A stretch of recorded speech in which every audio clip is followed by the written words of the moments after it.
नमस्कार मित्रों हमारे देश में ऐसी शख्सियतें भी हुई हैं जिनके बारे में चर्चा कभी थमने का नाम नहीं लेती। इस बात से कोई सरोकार नहीं होता।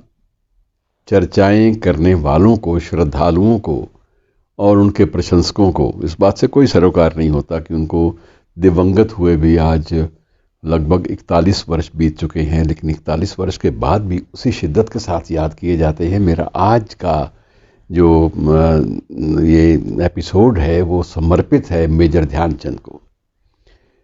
अब मेजर शब्द कैसे जुड़ गया ये बात मैं आपको बाद में इसका उल्लेख करता हूँ। सबसे बड़ी बात यह है कि एक शख्सियत हमारे पास ऐसी है जिसका प्रशंसक दुनिया का सबसे बड़ा डिक्टेटर तानाशाह हिटलर स्वयं इनका प्रशंसक था। मैं इस एपिसोड को या इस चर्चा को, इस प्रसंग के साथ आपको बहुत पीछे ले जाना चाहता हूँ। ये मित्रों 1936 की बात है जब बर्लिन में ओलंपिक का आयोजन हुआ था और बर्लिन ओलंपिक में हॉकी का फाइनल मैच था और आमने सामने टीमें एक जर्मनी की और एक भारत की टीम में उस वक्त यद्यपि क्योंकि भारत उस समय स्वाधीन नहीं था, लेकिन उसके बावजूद भारतीय हॉकी टीम में ज़्यादातर जो खेलने वाले खिलाड़ी होते थे वो पूरे के पूरे भारत के प्रतिनिधित्व करने वाले युवा होते थे। अंग्रेज़ लोगों को ज़्यादा सरोकार क्रिकेट और कुछ अन्य खेल, गोल्फ है, क्रिकेट है, कुछ अन्य ऐसे खेल हैं, फुटबॉल तक से भी था, लेकिन हॉकी में ज़्यादा उनकी दिलचस्पी नहीं थी कि ये नितांत भारतीय मिट्टी की सोंधी गंध से उपजा हुआ खेल था।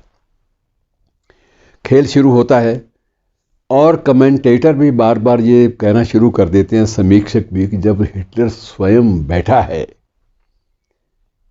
आज के इस खेल का प्रत्यक्षदर्शी हिटलर स्वयं है, तो जर्मनी की टीम पर यह दबाव है कि अगर वो हार गए तो शाम को उन्हें शूट कर दिया जाएगा।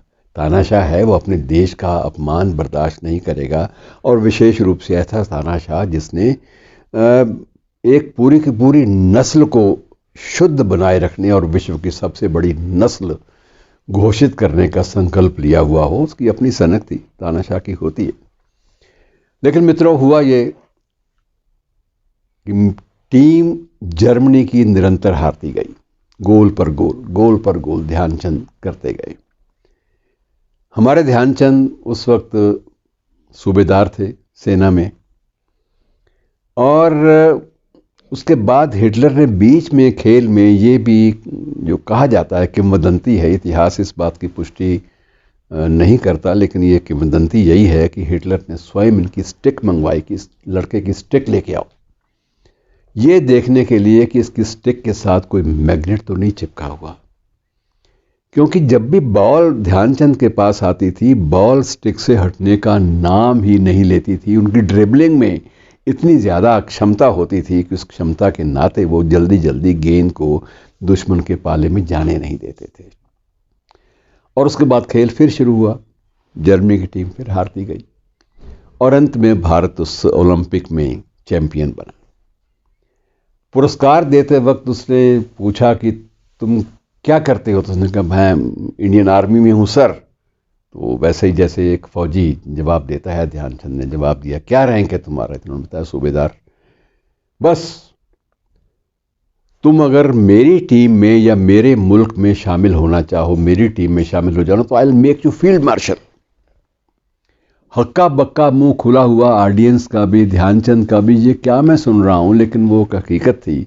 और बाद में स्वयं हिटलर ने हंसते हुए इस बात को टाल दिया कि नहीं, I am proud of you. और मुझे बड़ा अच्छा लगा कि आज किसी बंदे में इतनी जुर्रत हुई, इतना साहस उसने बटोरा कि मेरे सामने मेरे देश की टीम को उसने परास्त किया। ये मुझे बहुत अच्छा लग रहा है कि पहली बार मुझे हराने वाले लोग भी मेरे सामने मेरे हाथ से सम्मानित हो रहे हैं। तो ये ऐसी शख्सियत थे मित्रों। मुसोलिनी भी इनका कायल था।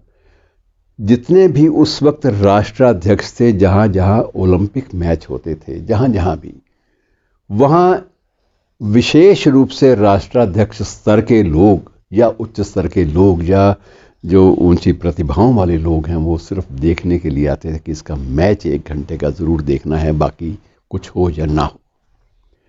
तो इतना एक पायदार व्यक्ति, आज उसके लिए चर्चा ये चल रही है कि उसको भारत रत्न दिया जाए या ना दिया जाए, और ये मांग कई वर्षों से उठ रही है। देखें कब पूरी होती है, कुछ नहीं कहा जा सकता, लेकिन ये बात स्थापित सत्य है और ये तथ्यात्मकता है कि विश्व ऐसी शख्सियत को विश्व रत्न घोषित कर चुका है, और वो समझते हैं कि इससे बड़ा कोई हॉकी का जादूगर आज तक नहीं हुआ।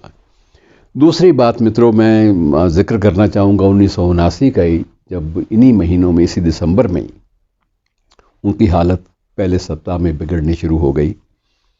दिल्ली में थे, एम्स में थे, और नहीं बात बन पाई, स्वास्थ्य काबू में नहीं आया। उम्र भी थोड़ी सी हो चली थी और ज़िंदगी भर जूझते रहे थे, और इनको ऑनरेरी रूप से मेजर की पदवी मिली थी। मेजर, ऑनरेरी मेजर के रूप में ये थे, लेकिन उनको मेजर ध्यानचंद के नाम से ही जाना जाता है। मित्रों, आखिर सांस की डोरी टूट गई, और वो मैच, ज़िंदगी का ये आखिरी बार एक ही मैच हारे, और वो ज़िंदगी और मौत के बीच में जो हो रहा था, तो वहाँ इनको अपनी हॉकी जो है इनके हाथ से छूट गई। और उसके बाद मित्रों जो कुछ हुआ बड़ा अजब है। मैं उस घटनाक्रम की बात कर रहा हूँ कि कोई आदमी कितना अपना एक ऐसा स्थान बना लेता है, निर्धारित कर लेता है अपने लिए, कि उसको फिर नीचे देखना ही उसके लिए, किसी के लिए भी, किसी श्रद्धालु, प्रशंसक के लिए, किसी समीक्षक के लिए ऐसे शख्स को नीचे देखना ही संभव नहीं हो पाता। आप ये अंदाज़ा लगाइए कि विशेष रूप से इनकी आर्थिक स्थिति कभी अच्छी नहीं थी। उस वक्त एक तो विदेशी फ़ौज में थे, और उस वक्त फ़ौजियों की स्थिति इतनी होती थी कि जब रिटायर होते थे तो सम्मानजनक ढंग से कुछ ना कुछ मिल जाता था, वो बात अलग है।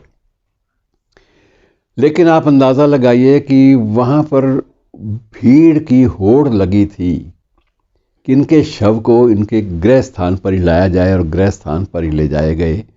विशेष हेलीकॉप्टर की व्यवस्था तत्कालीन भारत सरकार ने, हमारे भारत सरकार, स्वतंत्र भारत की भारत सरकार थी, तो उन्होंने की, और विशेष रूप से इनका शव हेलीकॉप्टर से इनके गृह स्थान ले जाया गया। अब वहाँ पर लोग अड़ गए, लाखों की संख्या में इधर उधर से अनेक शहरों से लोग उमड़े पड़े हैं, और वो सब लोग अड़ गए कि नहीं, इनका जो दाह संस्कार है वो उसी हीरोज़ क्लब के मैदान में ही होगा। अधिकारियों ने कहा कि यह परंपरा नहीं है, किसी भी सार्वजनिक स्थल पर किसी भी नायक की, चाहे कितना भी बड़ा हो, आज तक कभी भी अंत्येष्टि नहीं हुई, यह संभव नहीं है। इसी बहस मुबाहिसे से मित्रों घंटों बीत गए, और शाम का वक्त हो गया, और फैसला ये ले लिया गया। उन्होंने भी सोचा कि रात भर इनको, प्रशंसकों को भी सोच लेने दें, तो अधिकारियों ने कहा भाई संध्या का वक्त है, आज तो अब दाह संस्कार हो नहीं सकता, तो कल करेंगे। और उस समय के बीच में धीरे धीरे भीड़ बढ़ती गई, सारी रात लोग आते रहे उनके दर्शनों के लिए, लंबी लाइनें लगी हुई हैं ऐसे व्यक्ति को सलाम करने के लिए कि जिसने देश का मस्तक ऊंचा किया हो गर्व से, और ऐसे ऐसे तानाशाहों के सामने अपने देश का मस्तक ऊंचा किया हो, जिन तानाशाहों ने कभी ज़िंदगी में अपने आप को पराजित स्वरूप में कभी देखा भी नहीं, कल्पना भी नहीं की। तो बहरहाल अगले दिन फिर वही रट कि नहीं, दाह संस्कार होगा तो हीरोज़ क्लब के मैदान में होगा, और हज़ारों की संख्या में लोग उमड़े पड़े। हीरोज़ क्लब के ग्राउंड में भी कोई जगह नहीं है, बाहर सड़कें भरी पड़ी हैं। आखिर अधिकारियों को लगा, जब उन्होंने केंद्र सरकार से, दिल्ली से सैंक्शन ली, स्वीकृति ली कि अब कोई चारा नहीं है, लोग मरने मारने पर आमादा हैं, ये करना पड़ेगा, तो विशेष अनुमति लेकर पहली बार एक सार्वजनिक स्थल पर उनकी अंत्येष्टि की गई, और हीरोज़ क्लब के मैदान में इनका विशेष स्मारक बना। और स्मारक की कथा भी बड़ी दिलचस्प है मित्रों, कि खिलाड़ियों ने अपनी जेब से पैसे, जो जो जिसकी जेब में थे उसने दिए, इसके लिए कोई सरकारी अनुदान नहीं लेंगे, जितने भी खिलाड़ी थे। और हीरोज़ क्लब के पुराने खिलाड़ी जो रिटायर हो चुके थे ज़िंदगी से, वो भी सारे के सारे आए, जो जो जिसकी जेब में था। और अगले दिन सारे जितने स्कूल थे उस शहर के, गृह नगर के, उन स्कूली बच्चों ने अपने जेब खर्च से एक एक रुपया जो है वो डाला, और इस तरह से 43,000 कुछ 100 की राशि इकट्ठी हुई, जिससे एक प्रतिमा का निर्माण करवाया गया। और वो प्रतिमा इनके गृह स्थान में, हीरोज़ क्लब में एक ऊंची पहाड़ी बनाकर वहां पर स्थापित की गई। ये होता है गौरव। ये चीज़ें सरकारें भी कर सकती थी, सरकारें तैयार भी थी, ऐसा नहीं है कि हमारे सरकारें जो थी वो बिल्कुल संवेदनहीन थी, लेकिन हर बंदा उस स्मारक के लिए अपना योगदान, चाहे वो स्कूली छात्र था चाहे कोई भी था, देना चाहता था कि नहीं ये मेरा है। तो अब एक अपना उसको मान लेना ये कितनी बड़ी बात होती है। और मित्रों, भारत रत्न चाहे कभी भी बने लेकिन वो विश्व रत्न हैं, और ऐसी शख्सियत को नमन करना हमारा धर्म भी बनता है, हमारे अंदर एक ऊर्जा का संचार भी करता है। शुक्रिया दोस्तों।